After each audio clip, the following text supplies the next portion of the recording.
The two best-known things that have come out of the town are me and the pill. And most people there probably wish the pill came first or something. Abbie Hoffman, a revolutionary hero with wit, pizzazz, and sex appeal. A guy who lifted the Pentagon with one finger, put the city of Chicago back on the map, and had the good taste to wear a flag shirt on national television.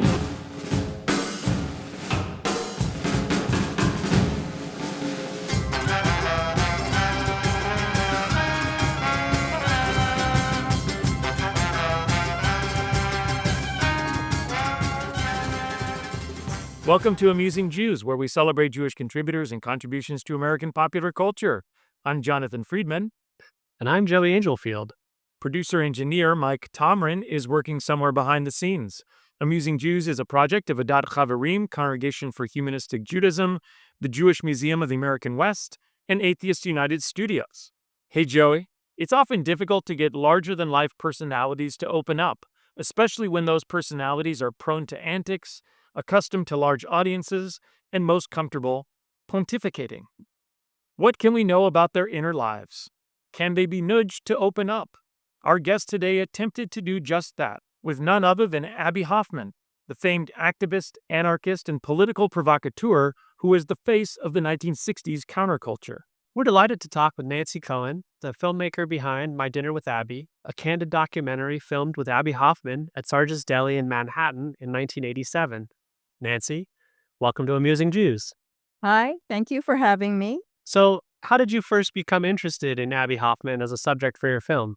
Well, I grew up in a very small town in Pennsylvania, and there wasn't even one Jewish boy in my Hebrew class, younger and some older, but not my age. So I had to go fishing. You know, Paul Newman, Bob Dylan, my cousin Leonard Cohen, not really. And I just wanted to figure out whether I could actually relate to a Jewish guy other than my father. And I found Abbie's bio, soon to be a major motion picture, which he wrote himself. And it was so smart and funny and sexy. And for me, at least at that time, and probably this time also, it was quite rebellious. So I had him in my head for a long time. I'll have the chicken soup with kreplach for the flu. I'll have the corned beef first cut on cornbread for the belly. And I'll have coleslaw and a little chopped liver. Matzo soup? Well, I'll have the soup he's having. My Dinner with Abbie was, of course, inspired by My Dinner with Andre, starring Andre Gregory and Wallace Shawn. That movie was scripted, but yours wasn't. How did you go about setting up your conversation with Abbie Hoffman? I met him doing a photo shoot, and I came up with this idea, and we both, I think, knew that it could not be scripted because that would be impossible for him. And actually, I preferred improv for this. So we came up with some kind of political questions, and we had a rehearsal with audio. I just taped an interview with him that I thought was pretty serious. He was always funny, but that was going to be the basic outline. And then I thought it would be a little more fun to go personal because he had just come from living underground and he was cut off from his external identity. What's prison like? Terror, constant fear of violence. It's an exaggerated microcosm of the society at large. I was in a lot of therapy at the time, and I thought I was an expert.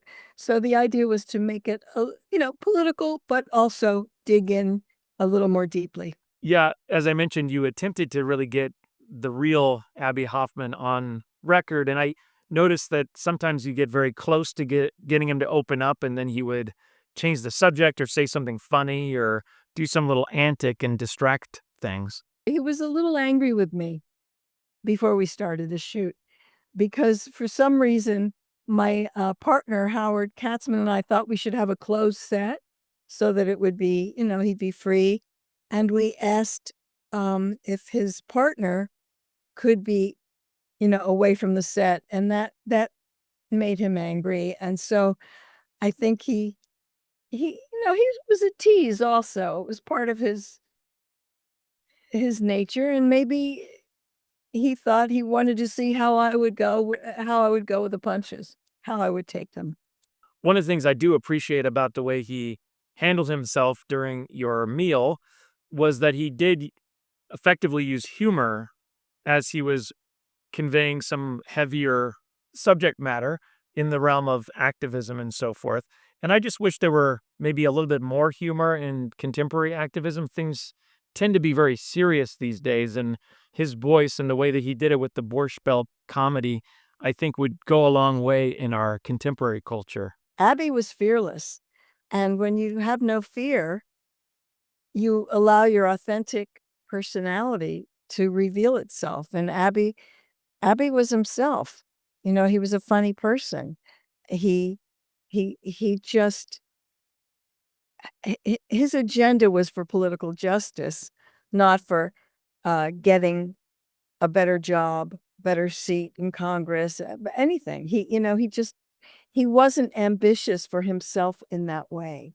And so he could he could be funny, and the whole yippie idea that was based on a very, was to be humorous group of people, very smart, knowing what they thought was right for the country, but they'd also smoked a lot of dope, and they came out of another time, the straitjacket of the 50s, and so it was fun. It was supposed to be fun. I kind of think work is supposed to be fun. That four-letter word, work, is supposed to be actually more fun than it is, but it's so embraced in our culture with fear and, making enough money, and Abbie they weren't about that. I'm sure there's somebody, but I haven't, even AOC, she's terrific. I don't know if she's funny. Bernie's funny just because he has a funny voice, but, to get that combination with a real sense of how to make the world a better place. Look, the Dalai Lama is very funny, and he clearly wants to make the world a better place. He's got a terrific sense of humor. So it's possible. It's really possible. Came from a planet called Kreplach. And I drink chicken soup with Kreplach, and But you're very unique. makes me super schmuck.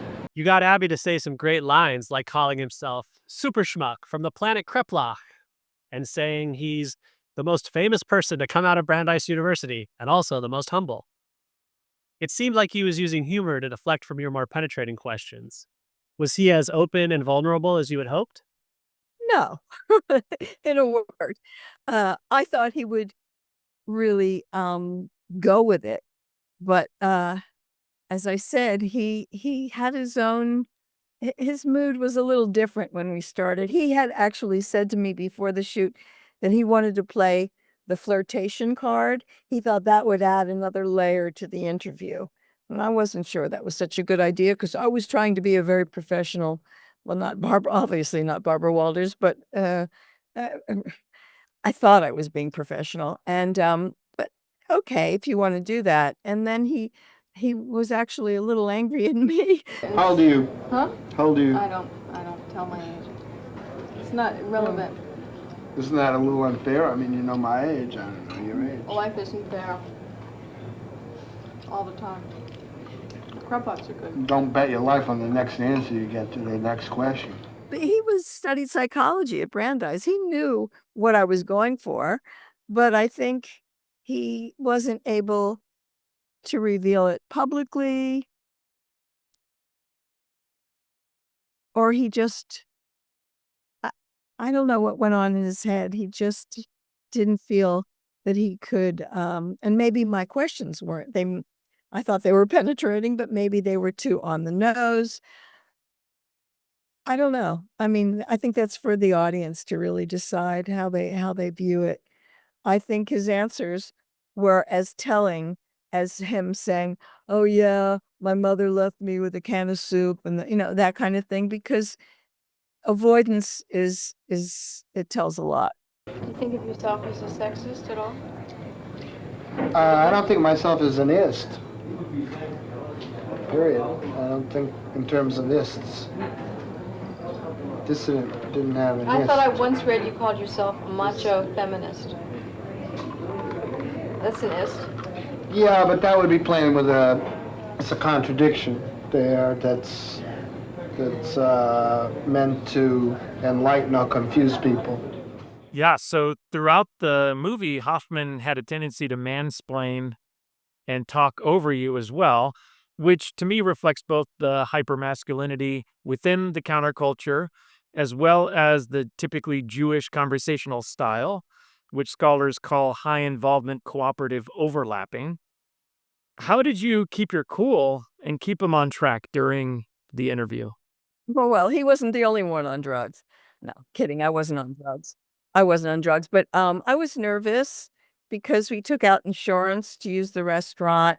Um, we had to hire 3 different camera people, get, pastrami and stuff for the crew. It was a lot at stake. So it made, I don't know if it was cool or just complete fear. I just sort of sat there. But I also was raised by a father who was a pinch hitting rabbi in my small town, and my father who had an eloquent voice and was very, very smart.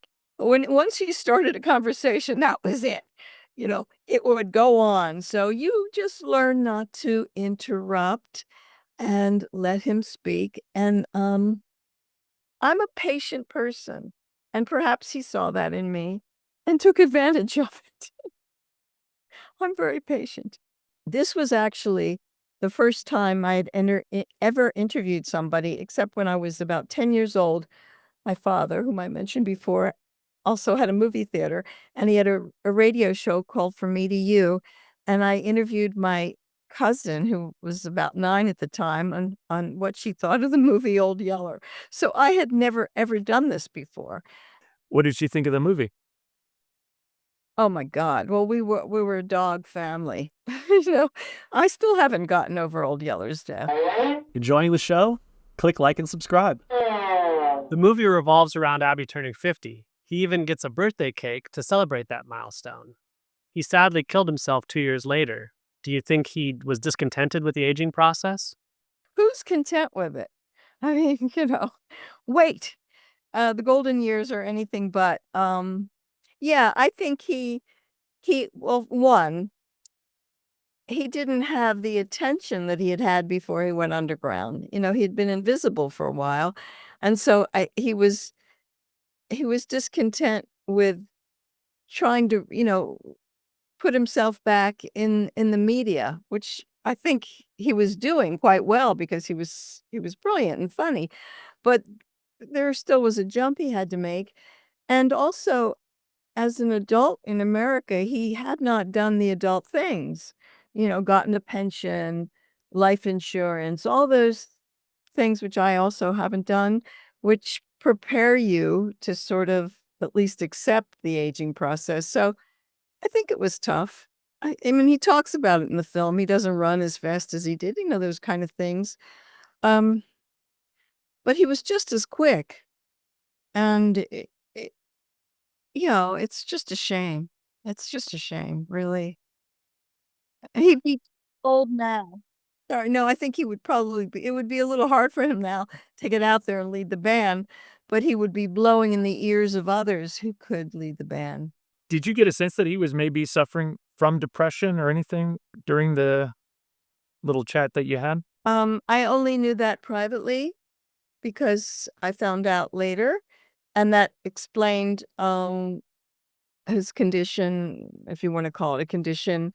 And I wasn't, so I wish I had been had known more about the depression. I might have played it differently. I didn't know. Yeah, I think he was. And though I was on a panel with David Berrigan or his brother, and they, whoever it was, thought that he had been killed, that he did not commit suicide. So I don't know if he had that much cachet at that point, if he were someone that certain people would want to take out. He still could raise a lot of interest, but he was also I think he was depressed. He had gone to Philadelphia to help with a nuclear reactor, and it was successful, but they didn't win. And that was depressing. He was used to winning, I think. In your conversation, Abbie lamented that the younger generation was more complacent than his and less engaged politically. What can today's youth learn from Abbie's work? It's a good way to meet girls for the guys. And I'm not sure, but what I've learned is it's very important to keep your sense of humor. Look and read history, past as prologue. Don't look for a daddy to rescue you, even if you have a real parent. That politicians can be warped by their job. Know your civil rights. Get to know who your neighbors are. Be available for them. Get off the computer except to look up where the next rally is, The community. Don't be afraid. Meet people. Open up. Bring music and laughter into, because one moment isn't separate from the other. There's not this moment you're an activist, this moment you're, at your job. It all blends together. This is all of one moment. And to infuse the moments with joy, which I think he did. His antics were joyous. Raising the Pentagon, the flag shirt on television, those were, that was a great media joy visually. And, it's the fear thing. Right now, we're in a terrible state of fear. People are afraid to even say things on the phone. If there's so much fear, there cannot be love. That's a cliche, but it's true. And, I think Abbie was very much about loving this country and wanting the best for its citizens. Yeah, and as you alluded to before, fear tends to kill humor also. Absolutely. Absolutely.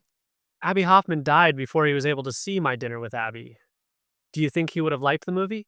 Well, he was in it, so he would have loved it. I think because I was not someone who was concerned with ratings, and I really admired his work and wanted to preserve the moment, I think he appreciated that. I interviewed Malcolm McLaren for obviously a different film. He was running for London mayor, and I'm sure he was drunk for a lot of the interview, but even through that, he made some brilliant points and ideas, and I think it preserves an aspect of him. And I think in this way, Abbie is preserved, and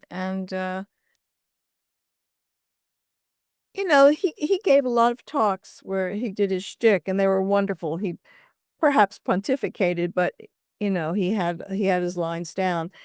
But what makes this film a little more chilling perhaps is that it's edited only to shorten it, because we shot for hours, but it is improvised, and he didn't know what was going to happen, and that's sort of much more the way life is. And I think he would have liked that. He liked adventure. And it's funny, I think. And if Paul Rudd is interested in playing Abbie Hoffman, I think he'd be very good, because he's closer to Abbie's size. The other guy, who I adore, was too tall. And there's something about Abbie's size and, and how he was in the world, given that he wasn't a huge, tall fellow. Well, I got to say, ever since I saw your film, that's the version of Abbie Hoffman that sticks with me. The one who's eating the corned beef sandwich. Ah, well, that's very good. Nancy, are you working on any upcoming projects? Well, it's hard to, follow Abbie Hoffman, but it's been years. I think I better do something. I'm finishing a film about people who think they are John Lennon or get messages from John Lennon, and that included an ex-boyfriend of mine, and that's called Come Together. And I hope to do a film and looking for enthusiastic partners about my grandfather's movie theater in this small town in Pennsylvania. He came from, Lithuania and blah, blah, blah. And it's because it's about community also. My grandfather started the synagogue, and he also started the first movie theater. And I think of them both as a temple in ways, and a way that a place for community to come together, the movies are so important and the theater was so important in this small town. So I'm hoping to start working on that very soon too. Well, Nancy, thanks so much for joining us. It's been terrific, really good. Thank you. Thanks for thinking to ask me. And to our audience, now back to your regularly scheduled lives. Amusing Jews is here to amuse you. If you like being amused, go ahead and click like and subscribe.